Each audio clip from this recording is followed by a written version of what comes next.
Hi, Sablasha, and I am the person behind Poetry Earthlings. And I'm going to invite my co host, Sabrina. She's from London and she's a poet. Hello, everyone. We're ready for nature with our flowery tops.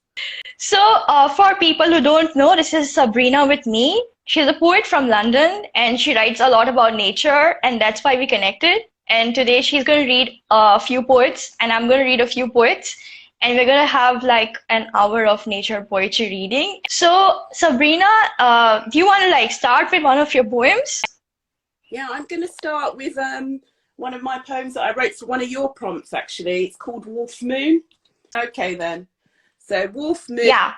howling pack, enlightenment dust, luminous spoon, plunging sorrow, yearning lust, soaring desires, lightning silhouette, glistening positivity.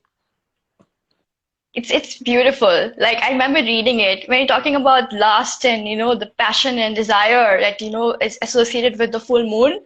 Like you are observing it. It's beautiful. It makes us feel all the emotion that you have described. Thank you. I really enjoyed writing for that. The picture was brilliant as well, that you used. And I've connected since with the photographer and I've used him a few times. Yes, I think yeah, exactly. I remember I was scrolling, my feed and I saw that photo and I was like, this photo will account for a prompt because it's so poetic. And I think I just randomly started a prompt and so many people found it to be, poetically inspired by that photo. It was amazing. I'll be reading a poet called Pamela Storch Official. She's also an artist. So if you check out her profile, it's like every poem has an art piece that she herself creates. So this poem is about the sea turtle. Yeah. By the wisdom of the sea, in depths of ocean blue, the turtle comes to show the way, the path laid out for you. For shells of mapping does it show, with lines that clearly guide. Pay less attention to the shell than what remains outside. Pay less attention to the shell than what remains inside. For who is that being led, and who is it that guides? For is a turtle but a shell or presence that resides? Look inward, for the answer's clear. Look inward for the way. The path ahead is crystal clear. And hear what turtles say. So the reason why I chose this poem because if some of you know, we are celebrating wildlife poetry in month in Poetry Earthlings. The reason being like 3rd March is celebrated as World Wildlife Day. The more we write about the wild, we feel a connection. Like there is a connection we share with our wild counterparts. And when we write poetry about that, it just comes to life. Like in this poem, the sea turtle's wisdom is that look beyond the shell and look what's within. And it's just that the message itself is delivered to us by the turtle, by observing the turtle. I think it's, Uh, it's really about yeah. looking at yourself and not just looking what's on the outside as well. And talking about looking inside people. Like when you see somebody, you don't always get the full picture. So it's talking Yeah. about going beyond that, which is what I kind of felt from it as well. Yes. Chabla_VII, and Yeah. it's a poem about winter and family. Chilly nights, winter whispers winds, blowing pebbles across the road. Children sing and dance near a friendly fireplace. The warmth of a family can melt the coldest days. And it's such a nice poem about winter. Just gives you all the picture of family, being in the outside and coming inside to celebrate together. I really, really like the poem. Yeah. So because we spoke about family and because Rosa is in conversation with us, I'll read. I hope I'm pronouncing your name right, and pardon me if I'm not getting it right. So I'll read your poem, Rosa .g.words. Yeah, that's her username. And the poem is called Old Trees. Old trees sigh in resignation of their lot, to hold together clods of earth and shelter all manner of stray life.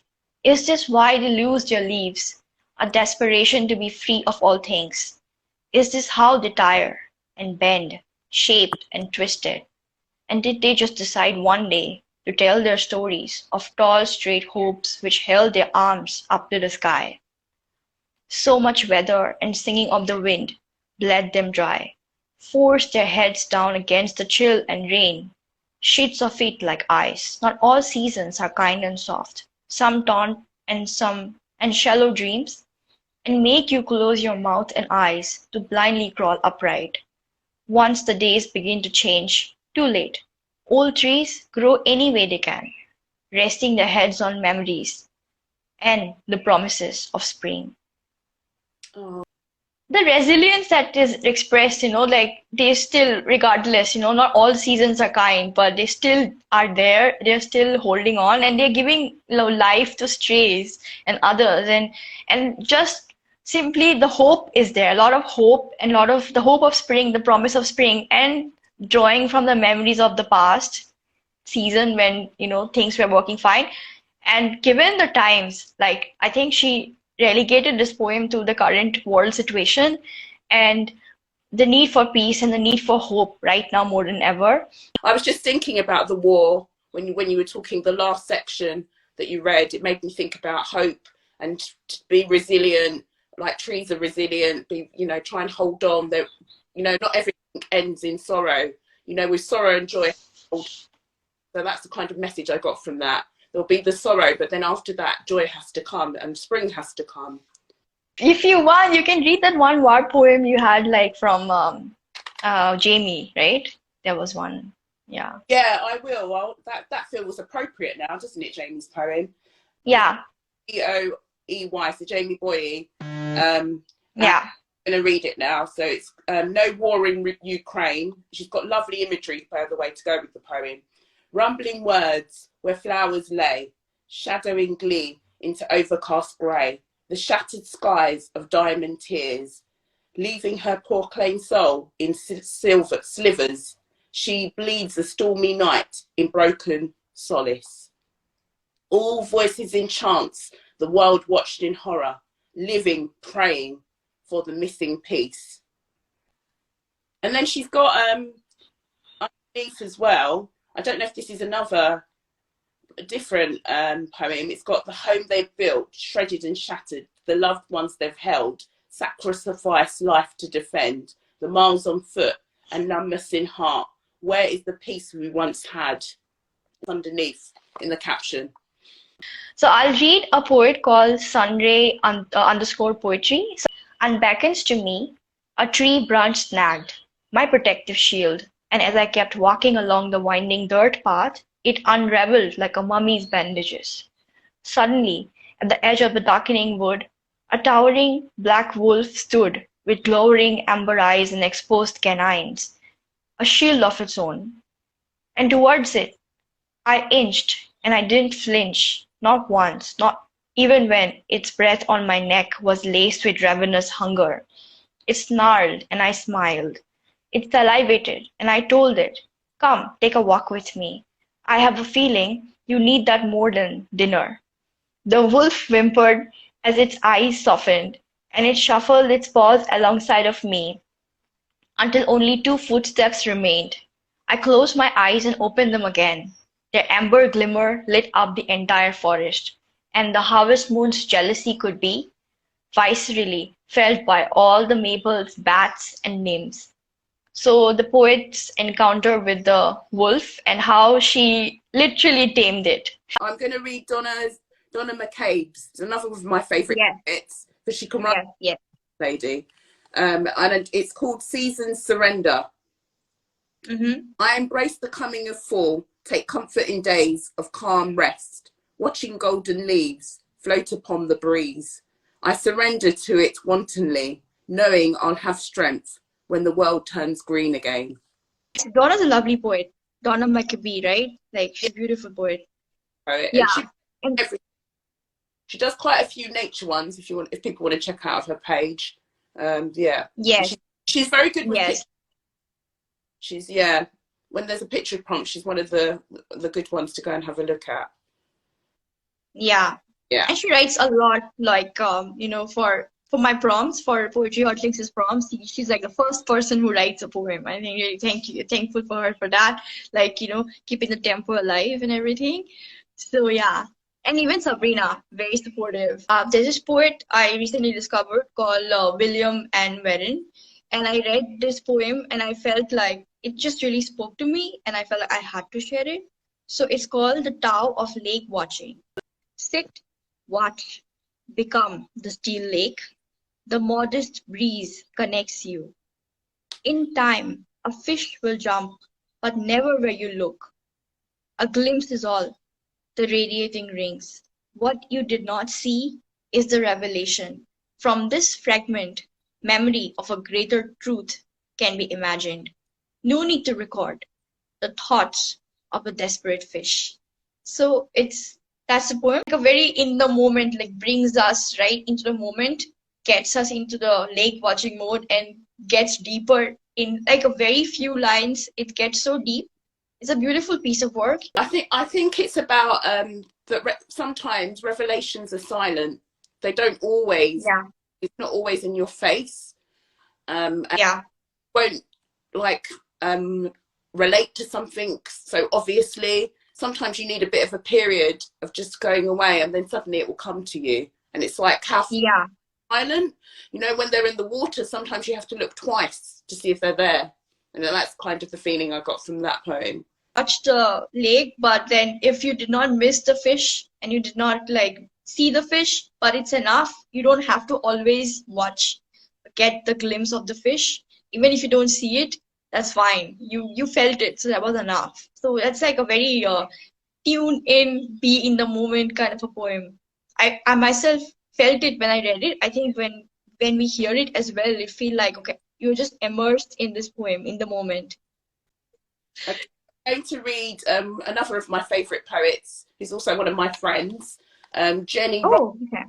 And she writes a lot of fantasy, and she does well, and she deals a lot with emotions. If you want to read an emotional poem, head to Jenny's page because she goes really deep. Okay.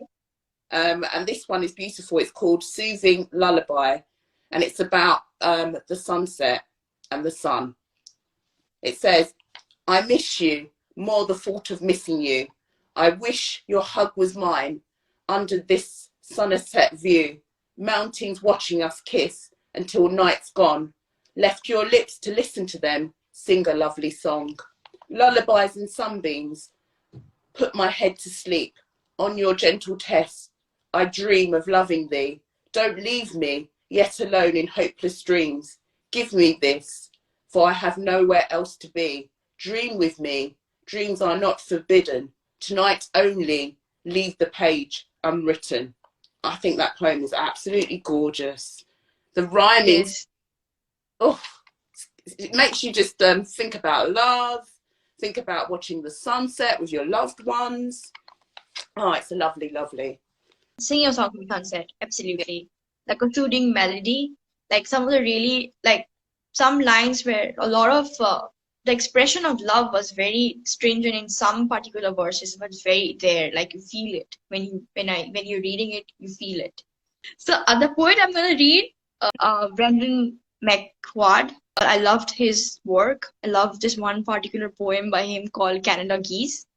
So Canada Geese is a poem about again bird life, wildlife. So like I said, that's going to be my predominant theme. So I'll read Canada Geese by Brendan M. McQuad.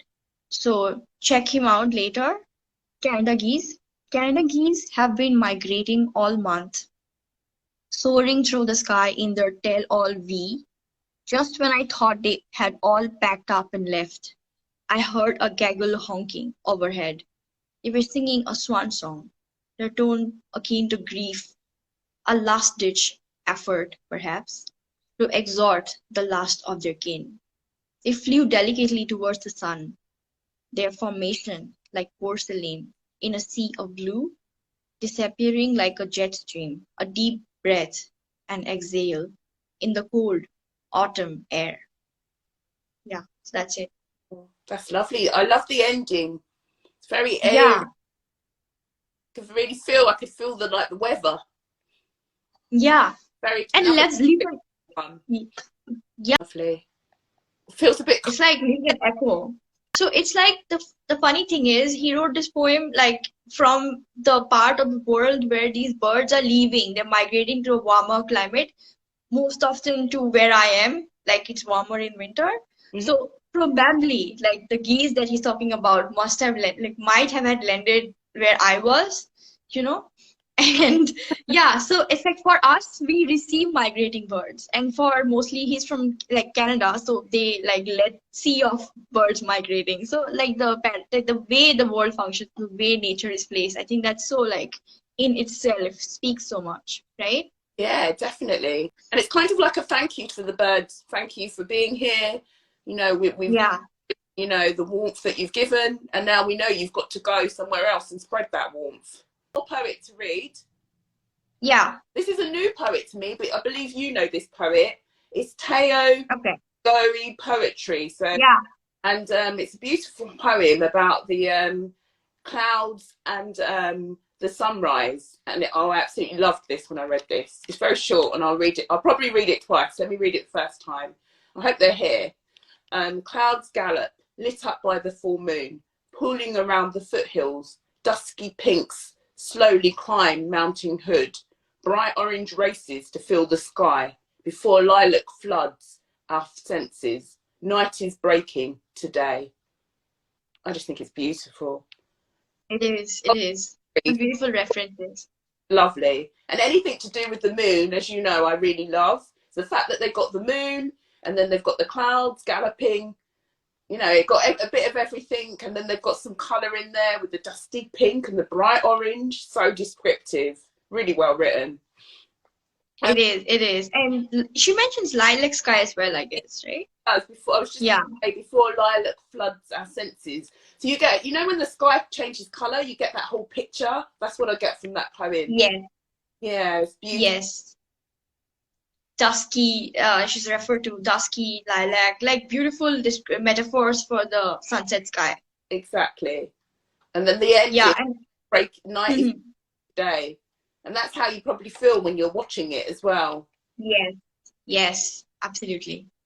Like watching entire sunset till it's just dark now. Like, yeah.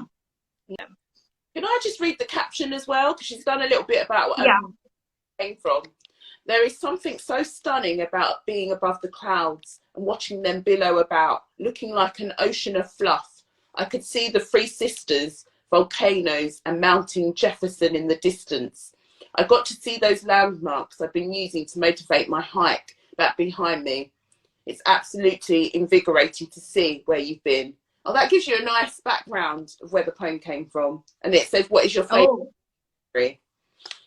I will read a poem by me because it's World Sparrow Day, and I written it for particularly for today, and I have not posted this poem yet.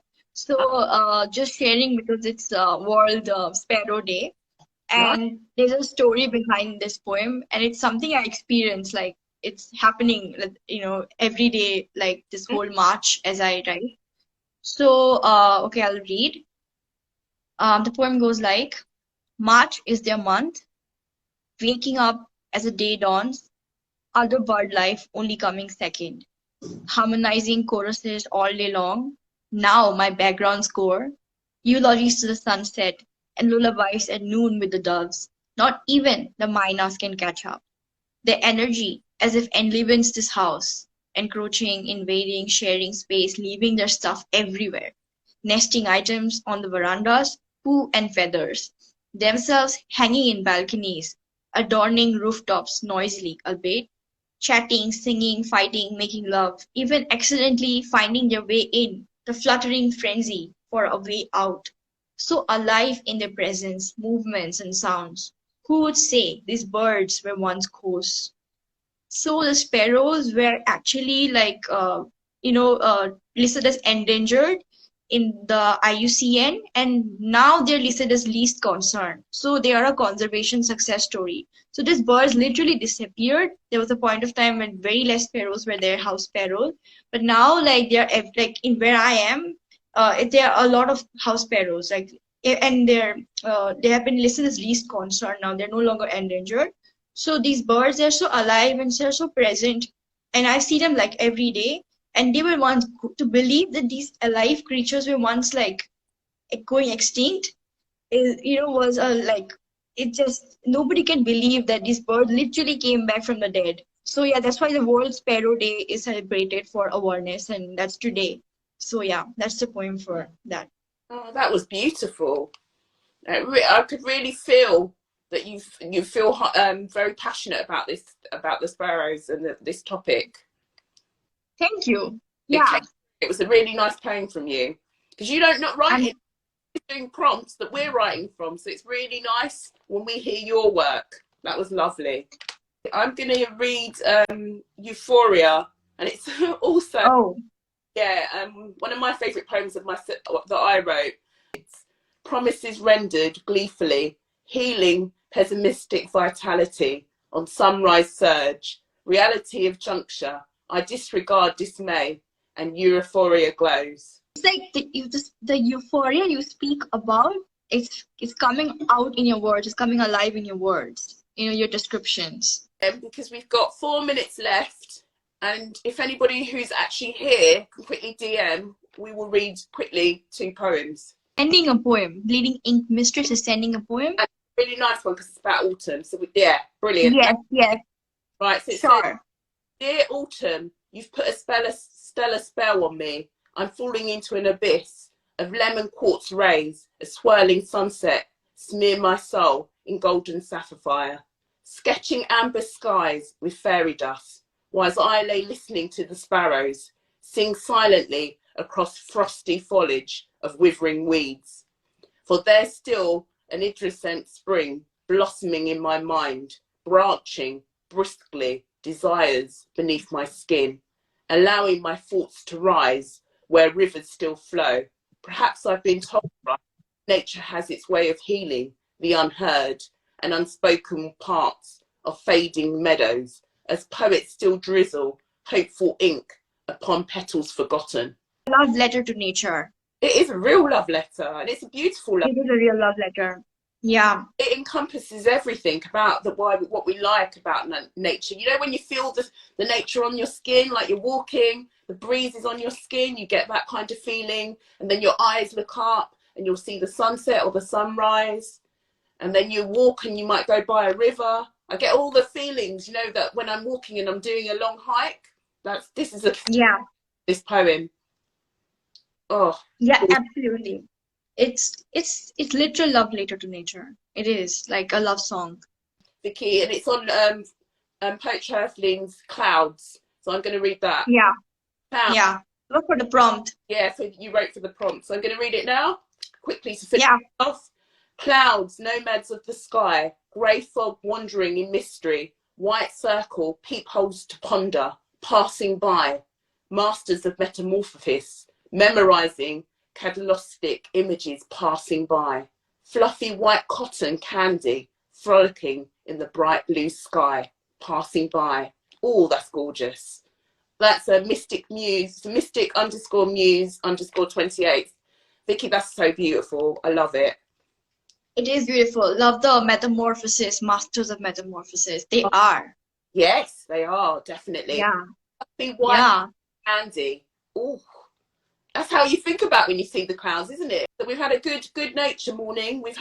And then we have touched on the war because we've had to, because it's very part of Jamie's poem. But it's can't ignore it. Yeah, I think we've covered quite a lot in our hour.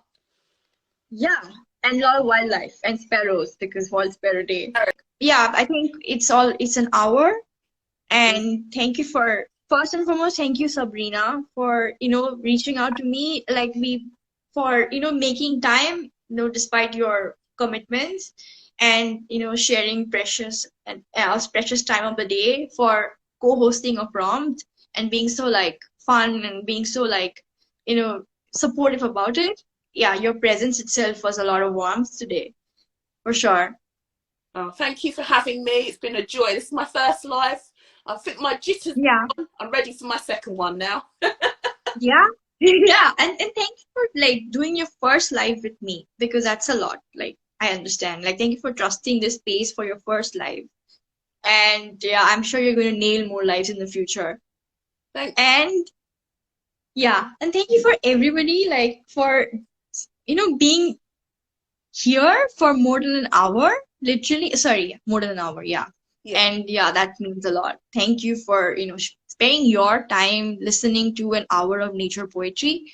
Really appreciate it. And stay tuned for the next live, because I'll definitely do more lives, because, a lot more poets out there that we must read. So, yeah. Great. Thank you very much. Okay. Have good Sundays in every part of the world, and take care, everyone. Stay safe.